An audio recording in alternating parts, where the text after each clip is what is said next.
Hello all. Breast mammography అంటే ఏంటి? Breast digital టోమోసింథసిస్ అంటే ఏంటి? సో మ్యామోగ్రఫీ అంటే 2 డైరెక్షన్స్లో ఎక్స్రే తీస్తాం.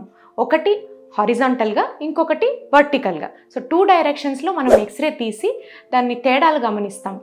టోమోసింథసిస్ అంటే మల్టిపుల్ యాంగిల్స్లో మనం లో డోస్ ఎక్స్రేస్ని పంపించి ఇమేజెస్ తీసుకొని కంప్యూటర్ సహాయంతో వాటిని రీకన్స్ట్రక్ట్ చేసుకుంటాం. So it will give a 3 dimensional imaging. మనకి చిన్నిపాటి తేడాలు కూడా ఈజీగా అందులో తెలుస్తాయి. So tomosynthesis is now replacing digital mammography. Tomosynthesis వల్ల మనం అర్లీగానే గుర్తించగలుగుతాము అండ్ క్యారెక్టర్స్ కూడా ఇంకా వెల్ డిఫైన్ చేయగలుగుతాం. ఎందుకంటే బ్రెస్ట్ మ్యామోగ్రఫీలో ఇవ్వని యాంగిల్స్ టోమోసింథసిస్లో తీసుకోగలుగుతున్నాం కాబట్టి.